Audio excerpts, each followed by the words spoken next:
Thank you very much for joining us on the very first episode of the Young Politician podcast with me, Farrow. Now, today we're being joined by an extremely special guest. Not only because she is our first guest, but because she is one of the most famous and one of the youngest councillors in the country, Daisy Blakemore-Creedon. Daisy, thank you very much for joining us. We do appreciate it. Hey, thank you for having me, Ralph. It's a great pleasure having you here. So tell us a little bit about your early life and whether there was any indication at that point that you were interested in politics. Yeah, there definitely was. I went on a school trip to Parliament at about 8 years old, and I knew it blew my mind away, and the discussions we were having, the conversations with our local MP, and I thought, actually, I could be interested in this. Yeah. And so from there on, I watched Question Time every week. Yeah. From 8 years old, and that was what I did, and since then politics has always been with me. Right. So at that point then, if we take you back to that Parliament trip, you were talking to your MP. Was there any issue that you're specifically interested in, or was it just politics generally? Politics in general. I went to a very diverse, very multicultural school, primary school, and we were very interested in about how MPs can represent all of us, and that was our main focus as young kids, and we were asking questions about that. Right, okay, so there was an understanding there of trying to get involved in politics. Were you involved in politics in your school? Was it like a debating group or a local sort of parliamentary group that you could join? Yeah, I was on a school council. Okay. Yeah. From about 8 years old, and that carried on with me throughout my secondary school years too. And so politics, I was always interested in having debates, open discussions and conversations around politics. So you've got that base in school, you've been to Parliament, you're in the Youth Council. Now, how did you get interested in national politics at the level of thinking, I'm going to join this party, I'm going to join the Labour Party age 14, I believe. How did that come about?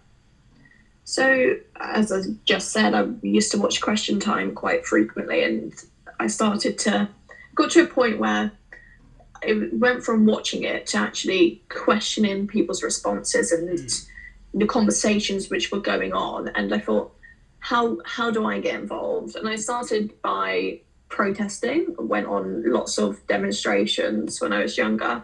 And then I ended up saying, I actually had a conversation with someone and said, protesting is one thing, but actually how do I make meaningful change?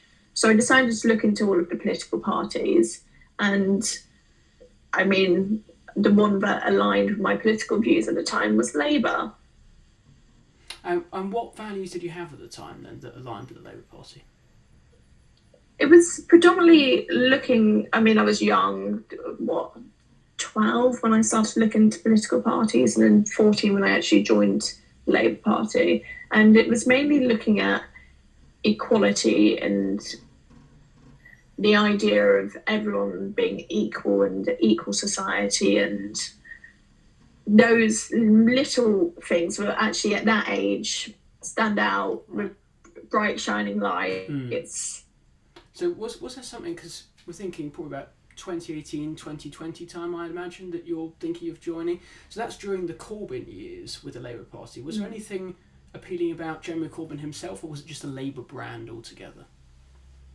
At the beginning, I definitely was quite intrigued by Jeremy Corbyn and the idea of what Jeremy Corbyn had to offer with this new socialist approach to politics, and the way he actually appealed to young people like myself at that time. However, after a while, I felt like I saw through Corbyn, and I ended up leaving the party again because of the anti-Semitism which was around in the party. So as you got older then, I suppose when you were young, perhaps you were captivated by, as you say, the socialist sentiment of Jeremy Corbyn, but as you got older, did you start to view him as more of an obstacle rather than a solution for the Labour Party? Oh, for sure, yeah. There's still some things which I look at when I see what he has to offer now and think I can get behind this. But there are some things where I look at and I think absolutely not. Okay, so was there any family influence in there as well? Obviously, you've done this on your own accord, from my understanding. Was there any sort of family Labour values that came through that meant that you joined the party at that time? I mean, my family were involved in the Labour Party generations and generations ago, and that kind of came through. And I mean, I like to say that politics is in my blood. Yeah. And Labour was in my blood, but yeah, that definitely, I don't think it had an influence because they used to ingrain it into me that, Daisy, you can't join a political party because we are members of that political party. You need to find a political party that represents you, your ideals. And so they never pushed anything upon me, and I still ended up falling under Labour at that time. That's quite interesting, actually, because I would assume from a parental perspective that your parents would be going, you've got to join the Labour Party, it's in our blood, you know, it aligns with the values. But it's interesting that they've given you that freedom, even at that age, to say, well, I want to join the Green Party or the Conservative Party, Liberal Democrat, whatever, and didn't seem to be any judgment behind that. Is that the correct view? Yeah, they were very encouraging in that sense, and I'm quite grateful that I wasn't pushed into a political party, because I feel this way, if I was probably pushed to join a political party, I would have gone to the other extreme. Yes, yeah, I understand that. So you've now joined the Labour Party, you know, your parents are probably secretly quite glad, I'd imagine, behind the scenes. Did you campaign for the Labour Party? Were you out there knocking on doors, spreading the message? I spent a lot of time campaigning and knocking on doors, and I kind of enjoyed it. I mean, I'd come home from a day of school and a day of study, and I would go out and campaign, knock on doors, canvass, and deliver leaflets. And that was that was my afternoon. After revising, I would have a break, and my break would be campaigning and canvassing. So what type of reception were you getting on the doorstep then? You're a young woman, you're going out there. Imagine if I was someone on the doorstep, I'd think, that's great, you've got a young person involved in politics, but what was the response like? I mean, it was always very mixed. I mean, I was never campaigning for myself at that time. I was campaigning on behalf of other people and the party nationally. And it was nice to have, I mean, it depended on what era I was campaigning in. And I mean, you had the era of Corbyn, which was he was a very Marmite figure. Yeah. And so some people absolutely adored him when you talked about him on a doorstep, and then some people really disliked him. But more, if you're thinking about the most recent years, where Labour was very popular because of some of the stuff that happened when the Conservatives were in charge, and that was a very different reception on the doorstep, where everyone seemed to be kind of intrigued with what Labour had to offer. Right. So you got a bit of that contrast because of some of the perceived failings, and Labour sort of come in and perhaps have a solution to that. So you're out there knocking on doors. Are you attending meetings, meeting your fellow young Labour members? Yes. I mean, we didn't really have, locally we didn't have a mass amount of young Labour members. But when I started to get more involved within the party, I ended up meeting members from all over the country and started discussions. And I mean, I was a young Labour member, and we had branch meetings, regional meetings and stuff. But since, over the past few years, the young membership grew locally. And I mean, it did. Yeah, I understand that. So you're going out there, you're knocking doors, you're meeting members, you're getting really involved in the Labour Party. Now, when is that point where you think, it's all well and good being a member of the Labour Party, but why don't I try and represent the Labour Party as a councillor? When did you make that decision? I mean, I always considered it, and it was something where I thought for the future. And the opportunity came around, and I wasn't expecting to have the opportunity to stand. I was expecting to go off to university and do have my university life and be a student. And then I thought, actually, what is there to lose? And so I decided to stand, and surprisingly, I had a 2-week campaign. It was a very last minute. Someone dropped out, and I was supposed to be a paper candidate, and I actually became a proper candidate in quotation marks. Right.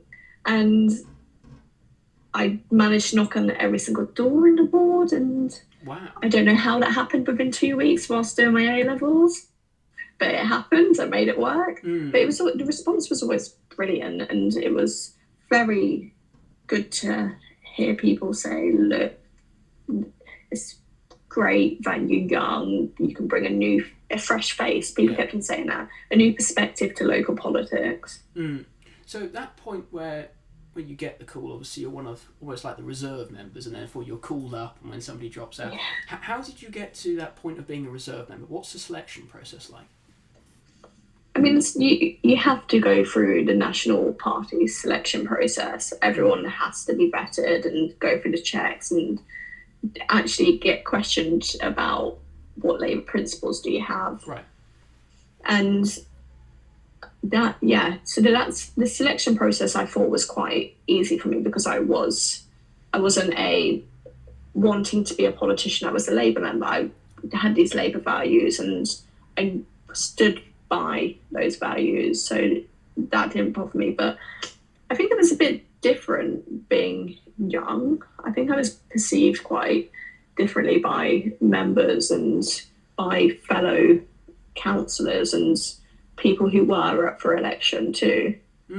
So you're my age going out there, you've got that call, you're called up. What is the campaign strategy? What is your thought process at that point on how to coordinate the campaign and then win that local election? I mean, it was quite, I had my areas which I was targeting and my leaflets and what do people want? What can I offer them? And just listen. Sometimes that's what you need, is someone who listens and actually does make action. I mean, I used to say to people, look, I can't promise you anything, but all I can promise you is that I can try. Yeah. Right. Yeah. And people seem to get behind that quite a lot, which was good because it was something I was willing to do. Yeah, so I'm guessing they detected your passion on the doorstep. Obviously, you've raised before about your age. Were there any people that you encountered that sort of thought, it's great that you're involved in politics, but I don't really want you representing my ward at your age? Was that kind of insult? Did that come through? I don't think I had a single person when I was campaigning question that. Wow. I think that's remarkable. That's brilliant stuff to know that some people most people in your ward were perfectly happy and even enthusiastic for you to join the council. That's excellent news. And also at the time, my understanding is you were doing your A-levels. Now, as somebody who finished my A-levels a few months ago, to think I would be doing that, then running for a council seat, coordinating all the election stuff, it's just unthinkable. So how did you actually do that? I mean, I had a very fixed schedule at that time. This is what I'm doing then. This is what I'm doing after, studying, campaigning, and then have a break, have a social life too. You have to I had to make sure that, look, I need to be doing normal teenage stuff and going out with friends and having a social life. But I also wanted to win my campaign. So I just happened to make it happen. And what was the reaction of your friends and family like when you told them that you were running a council and then 2 weeks later you won? What was that reaction like? I mean, my friends really didn't understand what it was I was doing. But the family were shocked. I think they thought, no, she's got no chance. 2-week campaign up against someone who's been in that seat for about a decade. Wow. That's right.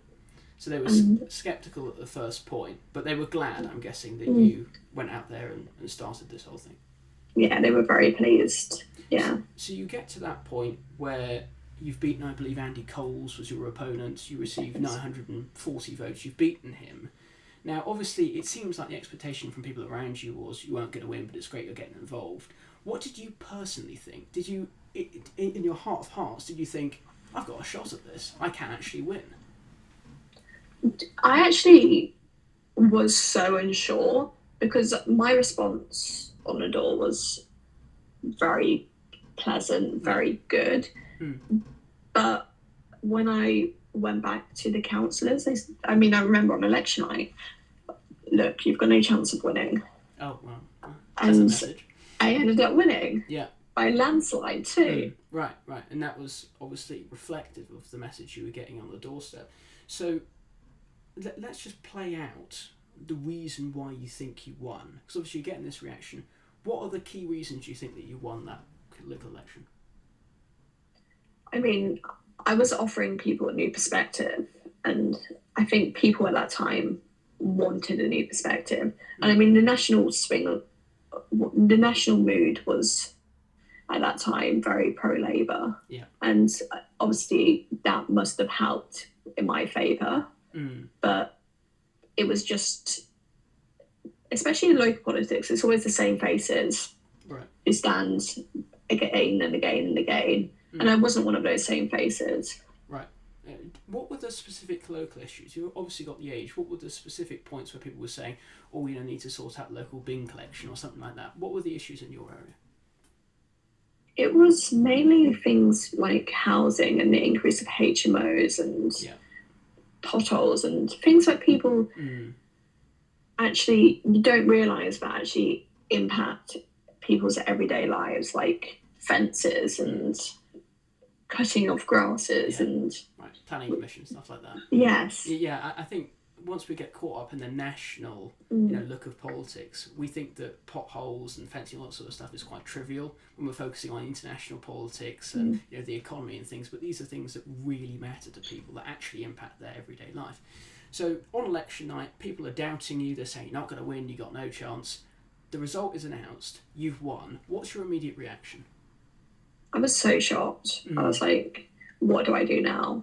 I'm supposed to go to university. I'm supposed to have to completely turn my life upside down.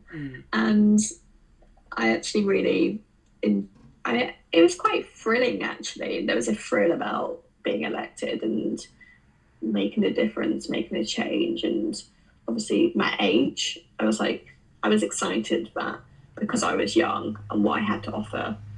I think that's absolutely right. I mean, you've almost bucked the trend of a normal go to university, get a job type life. You've gone straight into the council, which frankly someone like me associates with people that are 65 plus. So it's nice to have someone like you that's young and fresh on the council. I mean, talk us through that first day on the council. You've won, you've got in. What is it actually like behind the scenes? I mean, I remember having a really interesting conversation with someone, and someone, I think it was an independent councillor actually, who said, people are really underestimating you. People, like, she doesn't know anything. What does she know? And questioning stuff like that. But I knew my capability and what I had to offer, and a few others did. And that was the only downside, is that people were doubting. And I was like, I felt as though I had to make sure and make myself feel seen. Right, so you almost felt an obligation. Obviously you had the doubters to begin with and this conversation here. Now you're in the council. What do you think is the biggest upside and downside of being a councillor at your age? Public life. I can't go to a pub and get drunk like any other teenager at that time. I couldn't do that. And that was a big downside. But at the same time, I chose this. I chose to put my community first and represent, rather than have that. Right. So I think there's more of a reputational consideration that you've got there. Obviously, if you're 19, you can go and get leathered at the local pub. But in your situation, there's a consideration that somebody might know you, someone who's voted for you, think, hang on, that's my councillor getting drunk at the Red Lion. I don't want to see that. I want them representing me. I completely understand that. But I think on those downsides, but I've got a quote you said, I believe, on Twitter earlier this year. I've sat in rooms where I wasn't taken seriously, where I've been interrupted, talked over or patronised. I've dealt with inappropriate comments, unwanted attention, had my competence judged on appearance rather than action. So that, again, reveals the criticism you were lying there. But how do you actually prevail in the face of that? And what would you advise other young people on the council that are having that sort of treatment? I mean, what I did was I started to challenge stuff. I started to question decisions and actually make sure I was on it with everything, reading policies and documents, and make sure that if anyone asked me a question, I had a response. And when it comes to other young people in politics, I mean, I say expect the unexpected, and not everything is what it seems to be. It's not easy, and there's a lot of characters in politics and lots of personalities, and you have to learn how to navigate those personalities. Do you, on that point of sort of reading policy documents and understanding the issues, did you find on the council that once you got that depth of understanding, there were other people that were quite surprised and shocked perhaps that you were taking this so seriously? Yeah, I mean, I had someone say to me, do you realise that somebody's actually see you as a threat? And I thought, Really? A threat? What do you mean? I want to collaborate with these people and make meaningful change with them rather than be seen as a threat. Right. And that was something I was really taken back by. So were you seen as a threat within your own party or by other parties? Within my own I party. think that's even worse. I mean, if the leader of the council is looking at you and saying, my job is going to be gone because someone like you is going to come in and take it, that's surely a mistrust within the Peterborough Labour group if they believe that members are actively going to stab others in the back and take their jobs. I mean, it's quite a revealing sentiment from people in Peterborough Labour Council, and probably not the best reflection of what they're doing. But you've been a councillor now, I believe, for 17 months. So from an insider, someone who's been there working at the functionalities, what's the biggest challenge you think that is facing local government? Finances, especially in Peterborough. I mean, just before the podcast started, I had a resident reach out and say, why was there around £2 million overspend and stuff like that? Right. It's the things where I don't have any control over, which is the finances and where the money goes. And especially what I find hard is actually, if you're not a part of the cabinet, then what change can I actually make? How can I make that change? Who do I have to influence? Whereas if you were a member of the cabinet, you don't have to, I can just propose stuff. Right, okay, so do you almost have to form your own one-man pressure group behind the scenes that sort of go, the finance minister, you've got to be doing this, you've got to get the spending down? Is that how it worked for you? Yes, and you have to ask them questions in full council, the difficult questions, the questions no one's willing to ask. And did that feed in, because obviously you mentioned about the threat before, did that feed into the Labour council leader or other leaders thinking, well, this woman's really on it, she's on the ball, she's asking difficult questions, that means therefore she is the threat? I assumed that would have been the case. And especially, I mean, you're probably going to go on to the taxi situation. Yeah, we'll come on to that. And that was when I started asking questions about that. People did not like that. It's a strange perspective, because you think councillors are there to represent people, and if they're raising people's concerns and then other councillors take it as a threat, then surely that's a massive disincentive for councillors to raise issues, because then they suddenly think, okay, well, I'm going to be ostracised within my own group, I'm not going to raise the issue, which is to the detriment of the people that you and other Peterborough City councillors represent. A lot about local government pensions. What do you think that we could do about that? And on the spending issue, what would you like to see go down in Peterborough specifically? I mean, I think we need to cut down spending on our directors and chief executives. And I know we have about 6 social media people in their council, and that definitely could be reduced. Yeah, but they're clearly not doing a very good job, because I haven't seen anything on Peterborough City Council social media come through to me, so perhaps they can lay off about 4 of those individuals and they can get better at their jobs. But aside from the personnel bit, in terms of actual local government programmes, what do you think could be scaled back? Ooh, what could be scaled back? this is where I really struggle. Like, where is the input? Where is the output? Where is it going? And who where are we seeing the benefits? And I know that the council tax within Peterborough has increased, but I don't see any improvements in the lifestyle, the living, the bin collections. I don't see any improvements. So where is that money going? That's a good question, because you think if the tax rate's going to go up, then perhaps the revenue is going to go up. Maybe it will go down in some cases, but let's assume it does go up. Then there's going to be more money for the council. The council is then going to reinvest that in critical services. Now, if even somebody from within the council is saying, I'm not seeing any difference, then that seems to be a major issue on where the local government is spending money. Do you pose those questions to the finance minister and say, where on earth is this money going to? I haven't yet. Okay. But I will be. I mean, the first, 18 months of being within local government, I didn't answer any questions because I was very silent being part of a political party. Yeah, I mean, obviously that's an interesting point. But let's move on to the biggest issue, perhaps, that you're known nationally for, which is the CCTV camera controversy. Now, as somebody who's gone through this story at quite a bit of length, it still puzzles me why this is controversial. So why don't you explain to the viewers the supposed controversy over the CCTV cameras in Peterborough?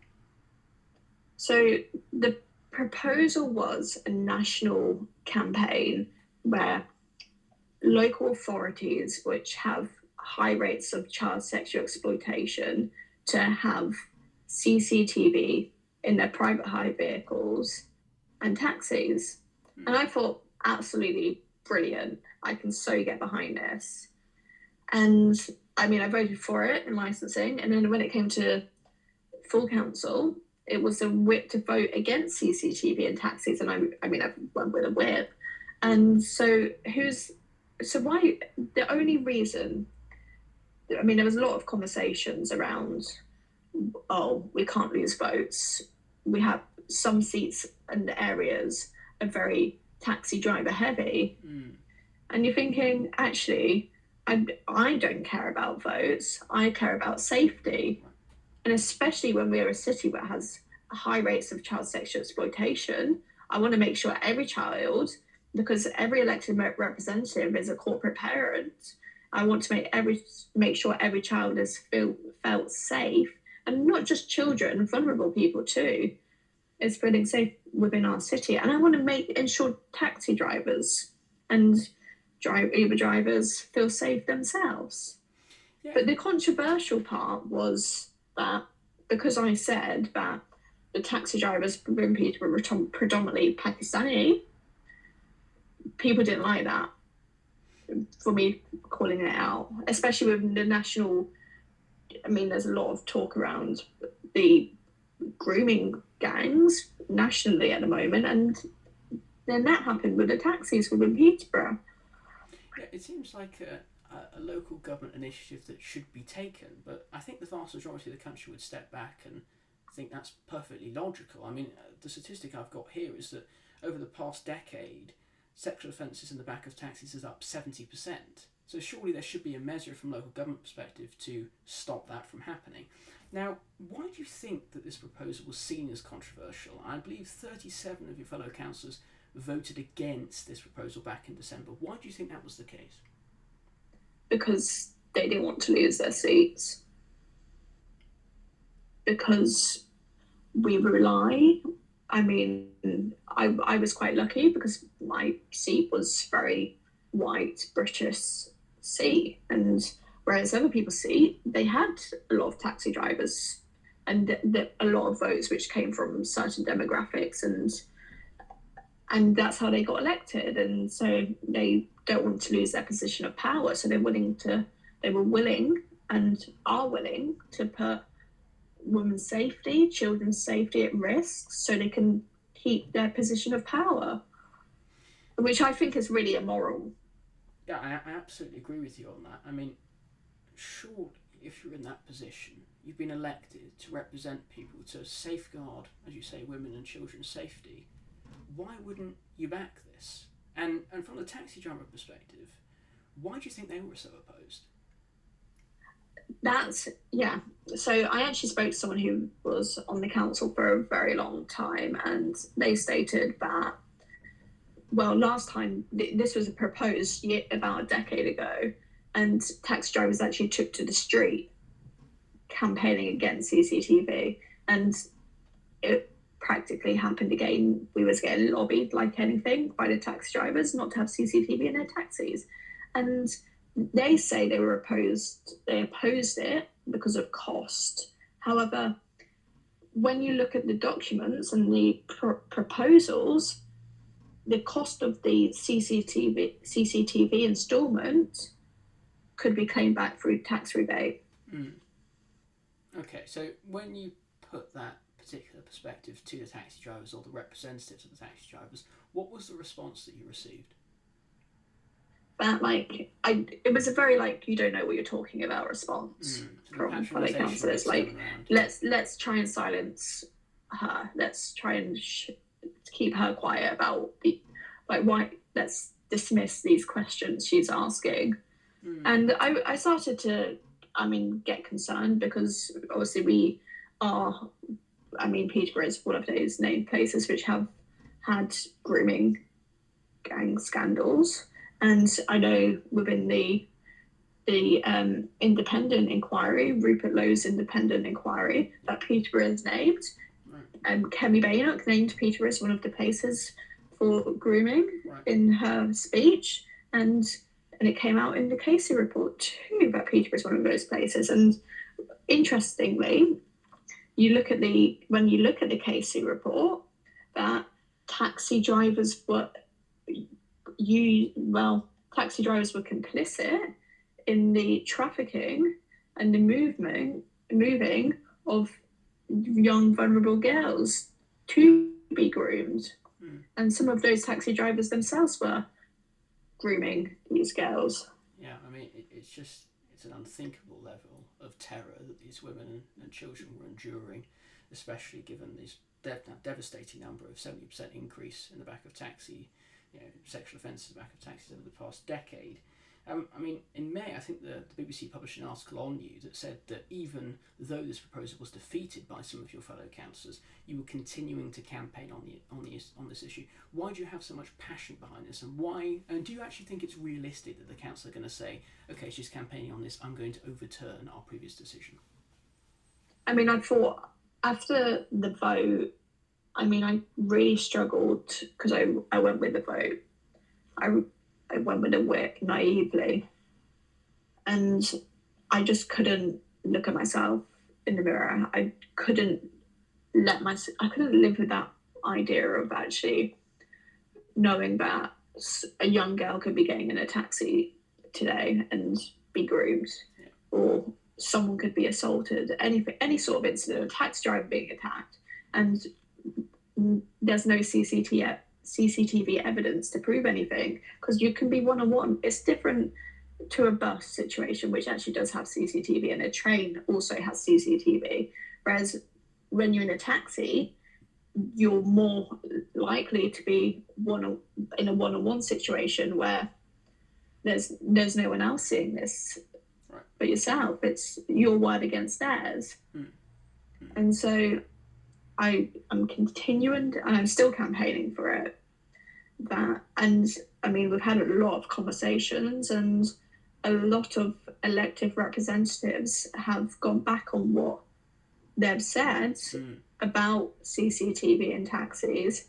And it's great to hear that the Transport Minister is actually considering having a national CCTV,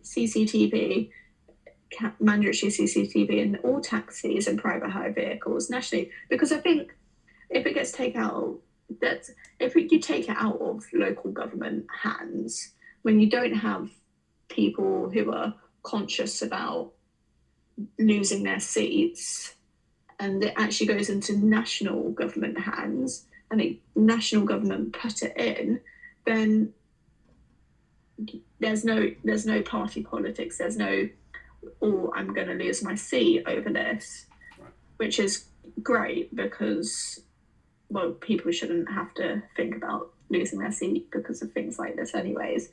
But it's so much better that it's going into national hands.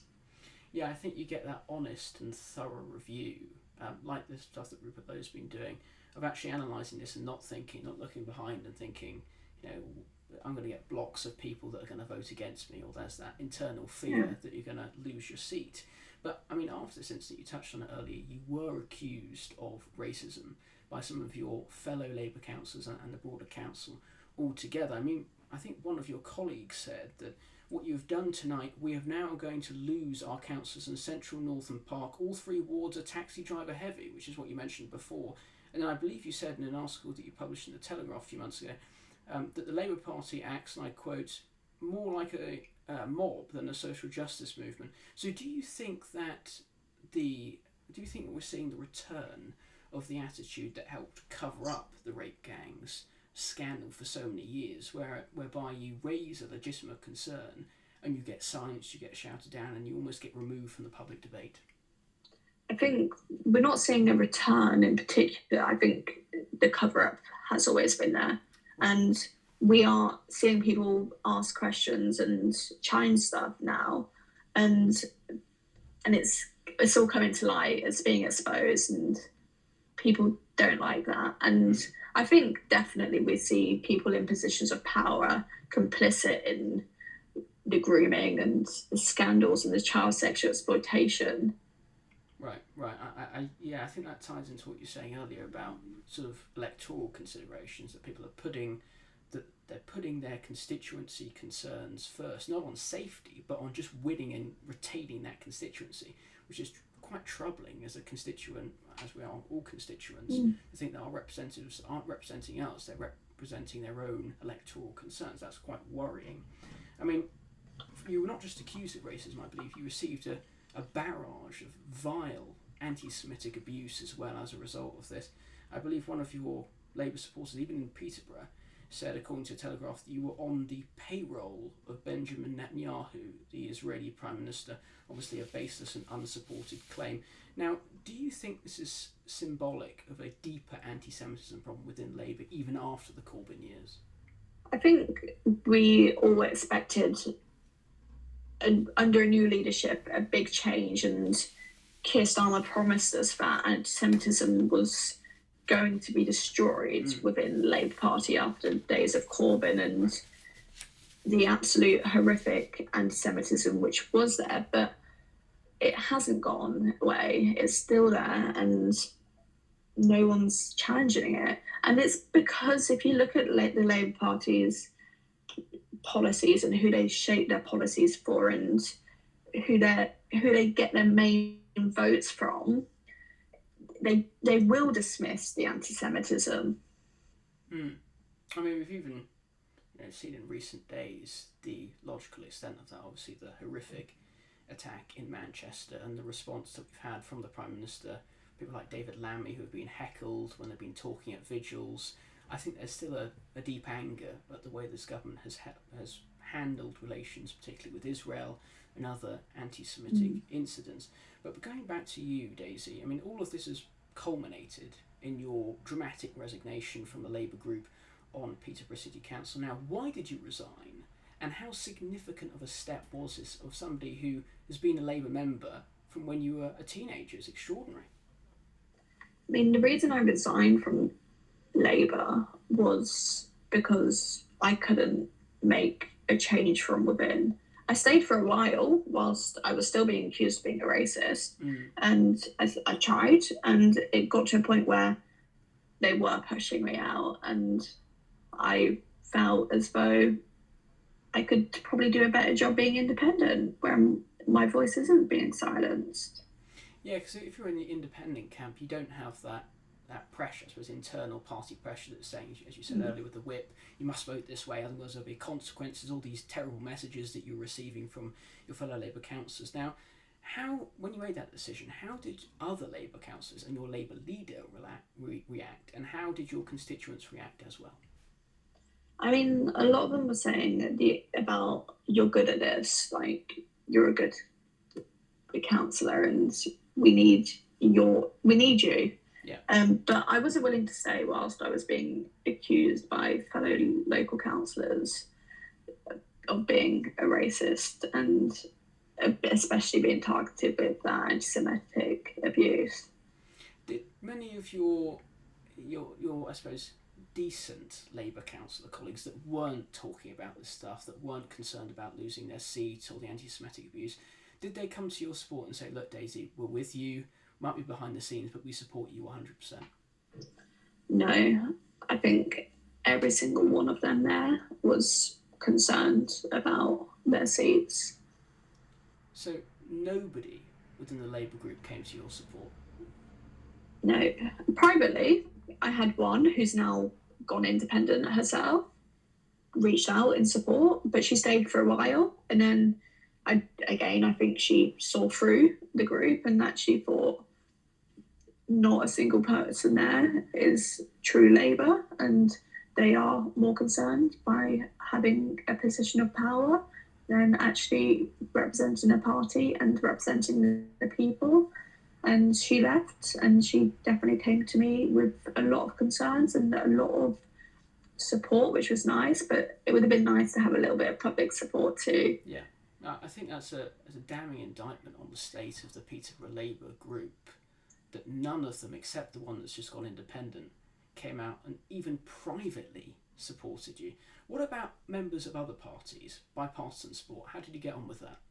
I mean, I had a lot of support from the Conservatives and other political parties, not so much the Greens, because I am very openly pro-Israel, right, and they don't have that stance. And but the Conservatives, I think, were supportive because I was exposing the political party, and they did not like that. Right. Okay. That's interesting to see responses from other bipartisan groups. Do you think that the resignation that you made from the council, not from the council, from the Labour group, do you think that's actually been effective in drawing attention to the issues that you care about and the CCTV problem at large? Completely. I've worked with reporters and stuff looking into child sexual exploitation in Peterborough and elsewhere, and having these discussions. And it's great. Well, it's not great to see, but a lot of the elected representatives, including the MP, changed their stance, especially after the Louise Casey report came out on grooming and the taxi situation, which is sad, really, to have things exposed and have documents and policies changed for people to actually change their perspective on grooming. I think it's because, and again, the national view that people are actually talking about the topic and actually and naming it as Pakistani rape gangs, and it became a fact, especially when the reports started coming out. But it shouldn't have to be when reports like that come out for people to flip-flop and change their view on stuff. Yeah, I think you had to go to such an extreme to get this attention drawn to the issue that perhaps people should have taken an interest and a deep concern to begin with, rather than you having to take this significant step. So since May time, you've been an independent councillor. You talked a little bit about the influence that you have. I mean, practically, what can you actually do as an independent councillor? Oh, a lot. You think more than within the Labour group? Far more. Far more, okay. You can challenge. I have no party whip. You can vote how you want to vote. And that's absolutely great. Like, I can propose motions and ask questions to the cabinet, the questions and motions which I weren't able to propose and ask whilst I was a member of a political party. How have you felt with the other independents? Because I think there are about 11 independents now in Peterborough City Council. How have your reception been with the other ones that are independent? I mean, I'm a very controversial figure, so yeah. I think people are a bit wary of me and what I'm bringing to local politics, because it's causing a lot of people looking into Peterborough, and I don't think a lot of people want national eyes on Peterborough's politics. Again, that's worrying that people don't want to see that sort of, that look from outside in a national political perspective. I mean, you've talked about the influence you had as an independent. You sort of become disconnected from the Labour Party. Would you consider defecting to another party on the council? I would consider deflecting to another political party, but as I had this conversation recently, and I said not until May's local elections, and if a political party which I align to win that local election, I might deflect too. But I also don't. Do I agree with deflecting, or do I like the idea of calling a by-election and standing again under another political party's banner? Because again, if you're voted in under one political party, should you change to another political party? Yeah, I think we've seen that national controversy play out in people like Danny Kruger defecting to the Reform Party. Questions asked of whether he should be in a by-election rather than representing his constituents as a Reform Member of Parliament rather than a Conservative one. I mean, you've ruled out the Greens, obviously, because they don't like your stance on Israel. What party specifically would you consider defecting to? I actually like some of the proposals by Reform. By Reform, okay. Not, it's again, it's the same as your party. I like some of the proposals that your party have, but I also like some of the proposals that Reform have to offer. And so it's that balance. And can I join a political party where I don't fully align with everything they have to say and offer? So on the social policy element, I'd imagine you're more aligned with Reform's social policy than your party, but perhaps with the economic stuff, you're more your party. Yeah. So you've got a difference of sort of combining them two together. But I think Reform have moved more leftward in economic policy we've seen on perhaps benefits or spending. So maybe that would be the place for you. We'll have to see who wins in May time. But one of your additional roles outside of being a councillor is being involved with the Women's Safety Initiative. Now, why did you get involved with that project and why is it important to you? So Women's Safety Initiative actually took on my campaign for CCTV in taxis, which I thought was great. It kind of took it out of my hands and it allowed more conversations around the topic and more of a national view on actually what's going on in everyone's local authorities regarding taxis. And so they took that. I mean, I looked into them first and I thought, can I get behind this? Can I not? Because it talks about how immigration impacts women's safety.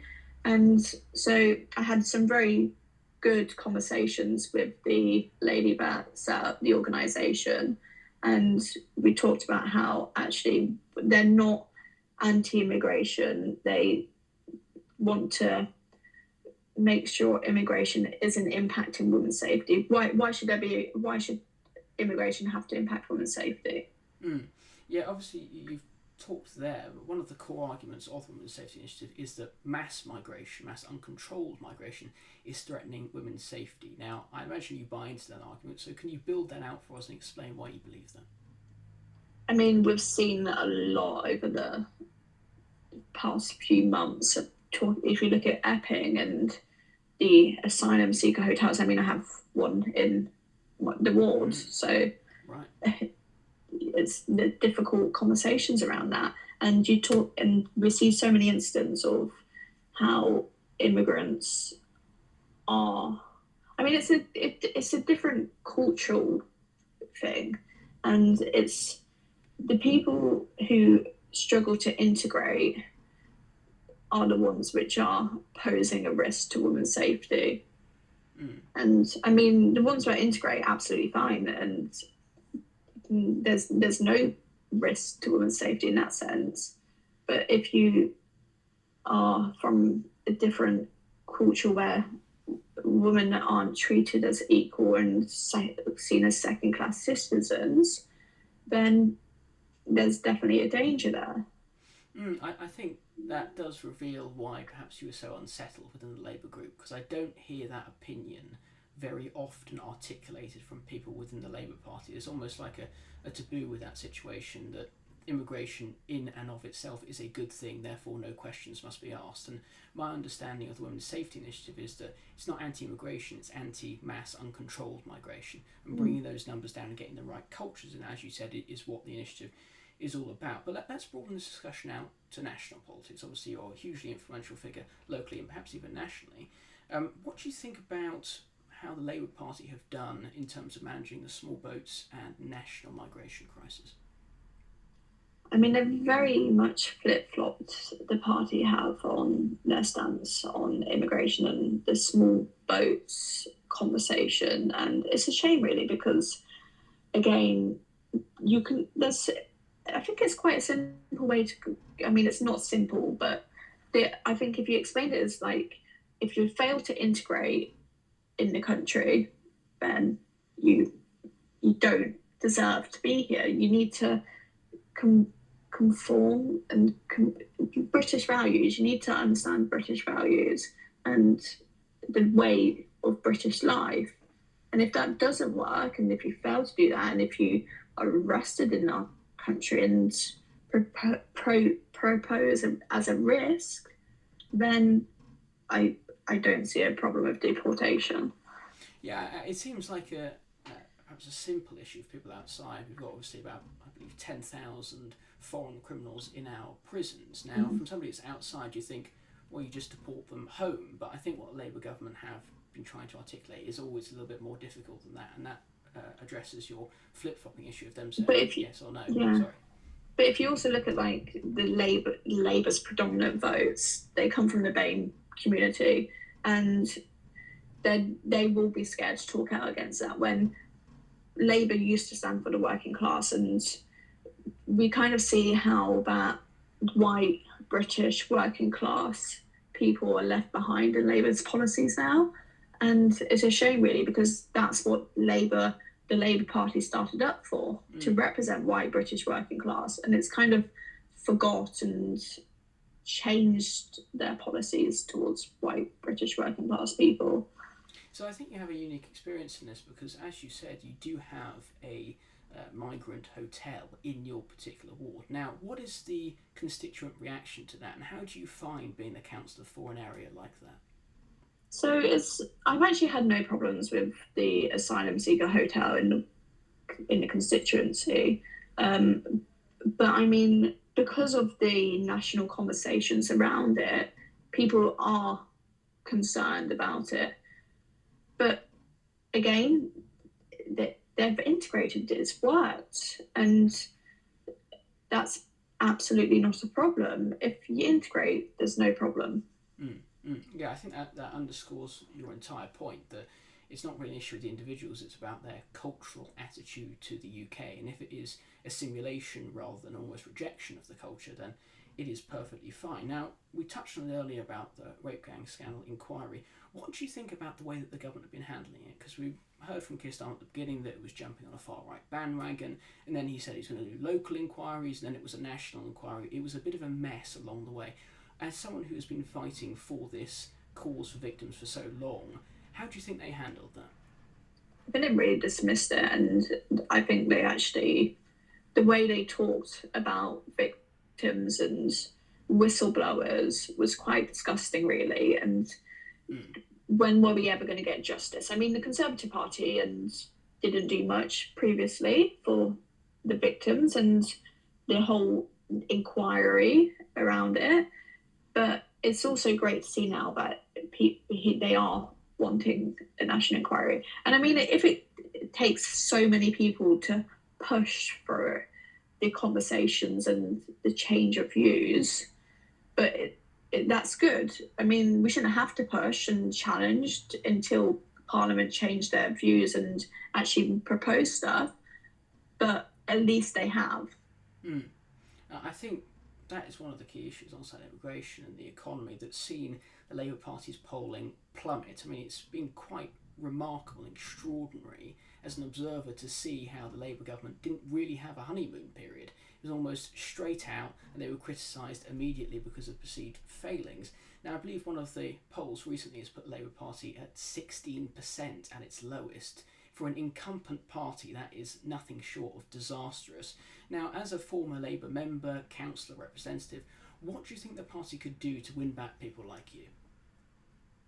I think they would really struggle to win back people like myself, and I don't think they could offer anything in particular, but I feel as though they've focused so much on trying to gain votes from certain communities.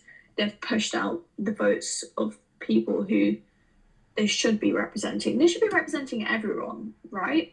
And they're not doing that. So you think there's a bit of alienation from the Labour Party's perspective, that they're perhaps picking some groups over others? Yeah, because of who their main voter demographics are. I understand. So, and that's why they were so conscious about talking about the Pakistani rape gangs, because they were scared they were going to lose votes.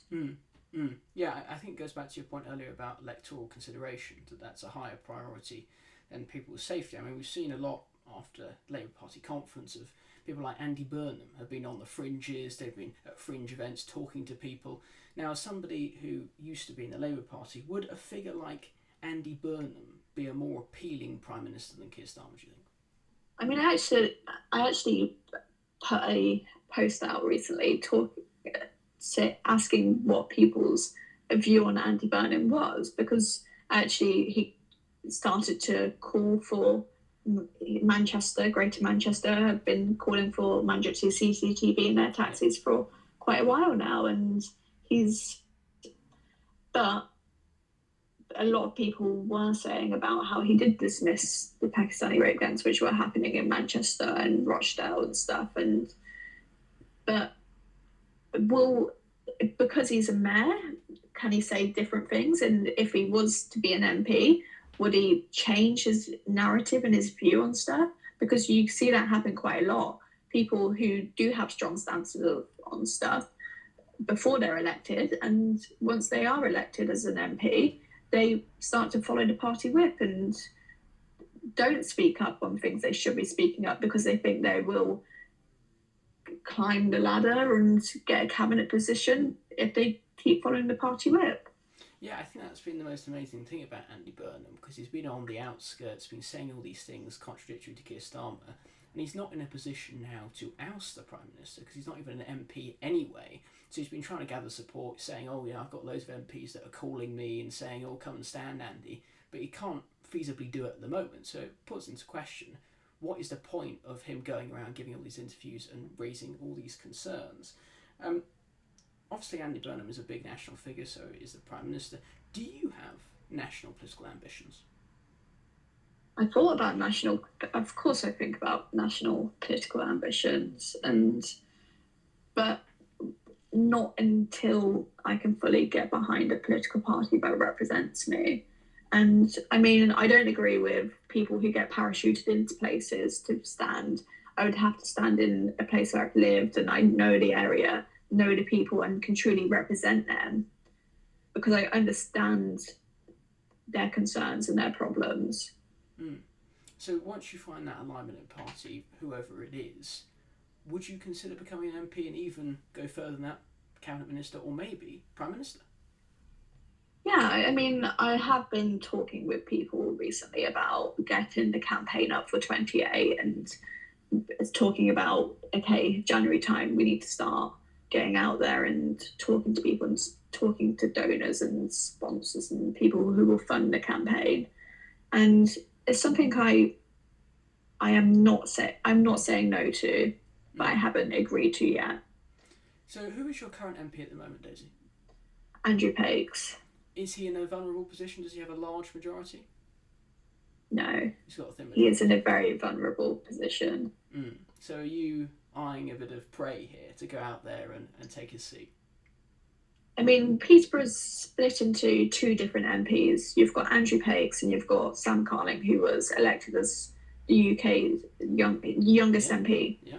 And I think I would target Sam's seat more particularly, because I know I won't get certain votes in that side of Peterborough, which Andrew represents. But Sam's seat, I mean, you have to think strategically when it comes to elections, and are you wasting your time standing and stuff? Of course. But I also, Sam's seat is where I live and grew up, and so I kind of know that area better than Andrew's. But I would also like to stand against Andrew just to beat him, maybe. So it's the difference between pride and practicality. You want to beat Andrew, but Sam, it's the most likely to take his seat. Yes. Yes, I see. And that would be an interesting battle, actually, if you go up against Sam Carling, because I think he's 21, similar age to you. So two individuals that are that young fighting for a seat. I mean, a spectator like me, I'd absolutely love a contest like that. Yeah, but I also am kind of concerned because Sam is so young, and I have a lot of people reach out and say about his age and how that they can't get hold of him and don't know how to get in touch with him, and is it because of his age, and start to question things like that. And I am so conscious about, if I do stand, will people question that about me before even getting elected? I mean, because they've had an elected representative who is young and isn't doing their job. I have contacted Sam Carling and his office, and they did get back to me and said that he was currently too busy to do an interview for the podcast. So if Sam is listening, I'm perfectly happy to have you on before your seat is taken by Daisy, it sounds like, in the near future. But if you're looking back, if we're being reflective about your experience on the council, what do you wish you knew in May of 2024 that you know now about being a councillor? Well, that's quite interesting. Mm. I actually think about about when I went with a different route into politics and not stand, and went and got that university life. Mm. So is there a little bit of regret then that you stood to begin with? Not regret, but the appeal of a different route in. But again, I also wouldn't have made the connections and the networking, and wouldn't have got the national, and people wouldn't probably know me if I didn't stand. That is a fascinating perspective, that perhaps even that you've got this national notoriety, you'd be willing to, in a sense, give that up for a normal, usual life. Do you think that being a councillor has put that strain on meeting with your friends, talking to your family and socialising with people? I mean, it definitely causes some very interesting conversations with family when you start talking about politics and debates, and especially now that my shift to the right has also caused them to have a shift to the right, because it's opened their eyes up to a lot of different things. And the way the party treated me in particular, and again, they were lifelong Labour supporters, and they've kind of fell out of that. I mean, they voted Reform in the general election. Wow. And they've voted Labour every year since before that. Do you think that trajectory is going to continue then, voting Reform in May of next elections and then the national election in a few years' time? I don't know. I think could it have been a protest vote? Perhaps, because they don't agree with what Labour were doing. And I think, I